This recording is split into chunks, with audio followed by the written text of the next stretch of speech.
Hello super Indians, मेरा नाम है प्रशांत और पोन्निइन सेल्वन यानी PS1 मूवी देखने के बाद फाइनली मैंने सोचा कि क्यों ना चोला एम्पायर पे थोड़ी बात की जाए। कॉज ये इंडियन सब कॉन्टिनेंट की वो एम्पायर रही है जो कि इंडिया से इंडोनेशिया तक रूल की थी अपने अनपैरेलल्ड पावर के साथ। तो आज की वीडियो बहुत बहुत बहुत ज्यादा इंफॉर्मेटिव होने वाली है और डिटेलिंग इतनी कि जो तुम्हें किसी हिस्ट्री बुक में भी जल्दी ना मिले। और हाँ, इस वीडियो को नोट कर लो कहीं यूपीएससी में ना आ जाए। तो बिना किसी देरी के चलिए शुरू करते हैं। करिकाल जो सबसे पहला चोला एम्परर थे संगम एज के टाइम में, उनके बारे में लोक कथाओं के अलावा बहुत कम हिस्ट्री मौजूद है। करिकाल के सैकड़ों सालों बाद सन 850 के आसपास विजयालया ने तंजौर के पास एक छोटे से किंगडम को इस्टेब्लिश किया जो कि बाद में एक नेवर एंडिंग साम्राज्य बनने वाला था। विजयालया के बाद उनके बेटे आदित्य आए और फिर आदित्य के बेटे प्रांतक का राज आया। प्रांतक पहले ग्रेट रूलर थे चोला एम्पायर के, जो कि 48 सालों तक रूल किया और काफी सारे टाइटल्स भी गेन करते गए, जैसे वीर सोलन और समर केसरी। प्रांतक ने मदुरई में राज करने वाले पांड्यास को हराया और श्रीलंका पर भी कब्जा किया और फिर वो मदुरैयुम इलामुम कोंडा के नाम से भी जाना जाने लगे। प्रांतक भगवान शिव के बहुत बड़े भक्त थे और उन्होंने ही चिदम्बरम टेम्पल को सोने से कवर करवाया था। साहित्य और शास्त्रों के ज्ञाता होने की वजह से प्रांतक को पंडित वत्सला भी कहा जाता था। प्रांतक के कई बेटे थे बट कोई ज्यादा दिन तक नहीं बच पाया। बड़ा बेटा राजादित्य राष्ट्रकूट एम्पायर के कृष्णा 3 के साथ एक जंग में मारे गए थे। राजादित्य का छोटा भाई गमडारादित्य काफी पहले मारा जा चुका था और उसकी विधवा पत्नी उसके छोटे बच्चे के साथ अकेली रह गई थी।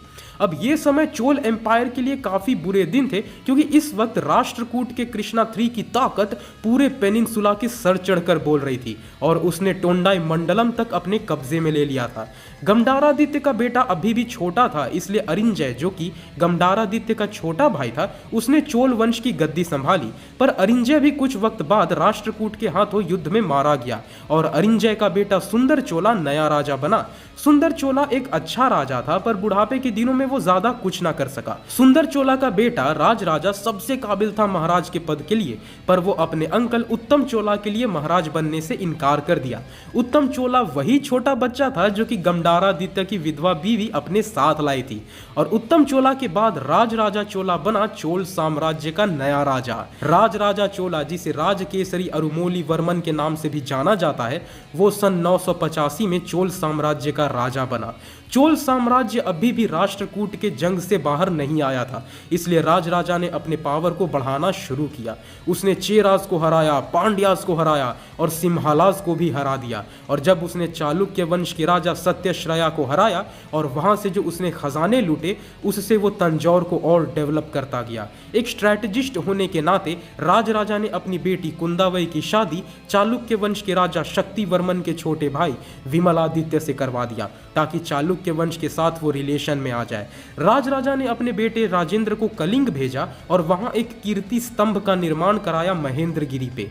और राज राजा की नजर घूमी मालदीव्स की ओर और मालदीव्स को कब्जे में लेने के बाद उन्होंने चेरा के माइटी नेवल पावर को कुचल के रख दिया और साथ में कई मंदिरों का निर्माण भी करवाया, जिसमें तंजौर का बृहदेश्वरा टेम्पल, जिसे राजराजेश्वरा टेम्पल भी कहते हैं, सबसे प्रमुख है। राज राजा के बाद उनके बेटे राजेंद्र चोल ने गद्दी संभाली जो कि चोला इतिहास के सबसे महान शासक बने।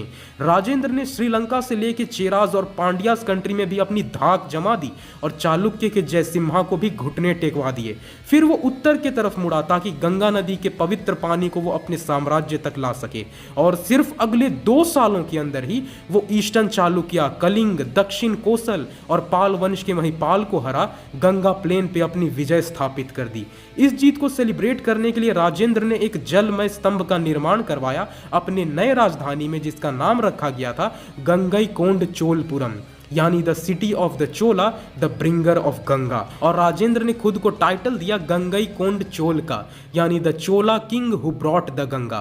और अपने नए राजधानी में राजेंद्र चोला ने भी एक मंदिर का निर्माण करवाया और उसे भी नाम दिया गया बृहदेश्वरा टेम्पल। राजेंद्र चोला ने फिर अपनी विशाल नेवी का इस्तेमाल किया श्री विजया एम्पायर के शैलेंद्र डायनेस्टी पे हमला करने के लिए। उस वक्त संग्राम विजय तुंग वर्मन शैलेंद्र डायनेस्टी के किंग थे। राजेंद्र वर्मन के कई इंस्क्रिप्शन में बहुत सारे जगहों का जिक्र है जिन्हें आइडेंटिफाई भी कर लिया गया है, जैसे कदरम और केदा। और वो जगहें मलय पेनिनसुला के ही हैं।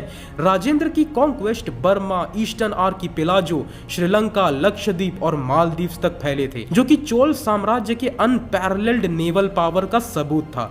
और इसके बाद राजेंद्र चोल ने अपनी बेटी अमंगा देवी की शादी चालुक्य वंश के राजा राजराजा से करवा दिया, जिससे राजेंद्र चोला कोलुतुंगा पैदा हुआ। और फिर चोल एम्पायर कई शासकों के थ्रू गुजरी, जैसे विक्रम चोला, कोलुतुंगा 2, राजराजा 2, कोलुतुंगा 3 और कई सारे। राष्ट्रकूट एम्पायर के खत्म होने के बाद जो लेटर चालुक्यास आए थे, उनसे चोल एम्पायर का हमेशा टकराव बना रहता था और जंग का कारण हमेशा वेंगी यानी रायल सीमा, तुंगाभद्रा दोआब और नॉर्थ वेस्ट कर्नाटक का एरिया होता था। इन लड़ाइयों में ना चोल ही जीत पाते थे और ना ही चालुक्य। कोई डिसिसिव विक्ट्री नहीं होती थी और दोनों ही एम्पायर कमजोर होते जा रहे थे, सो अलग। और 12th से 13th सेंचुरी आते आते चोल और चालुक्य दोनों खत्म होने लगे थे। चोल साम्राज्य के जगह पे अब पांड्याज और होयसलाज आ चुके थे और लेटर चालुक्य की जगह पे अब यादव और ककाटिया डायनेस्टी ने जगह ले ली थी। ये साम्राज्य बस कंटिन्यूअस वॉर्स के वजह से कमजोर पड़ते गए और अंत में 14th सेंचुरी में दिल्ली सल्तनत का दौर आ गया। तो गाइज ये था आज का वीडियो जो मैंने सुपर हीरो से हटकर बनाया, कॉज कभी कभी कुछ इंफॉर्मेटिव चीजें जाननी अच्छी होती हैं। तो इस वीडियो को सपोर्ट करना गाइज, ताकि हम अपने नाम सुपर इंडिया को असल में रियलाइज कर पाएं। कॉज हमारे नाम में सुपर हीरोज का सिर्फ सुपर ही नहीं बल्कि हमारा इंडिया भी है, और वो हिस्ट्री भी जाननी जरूरी है भाई, जो कि हमें स्कूल में नहीं बताई जाती, जो कि इंडिया का काफी रिच हिस्ट्री का एक बहुत बड़ा पार्ट है। तो ये वीडियो तुम सबको कैसा लगा कमेंट करके जरूर बताना, और इस वीडियो को अपने दोस्तों के साथ भी शेयर करो, उन्हें दिखाओ कि भाई हमारी हिस्ट्री क्या रही है। पीस।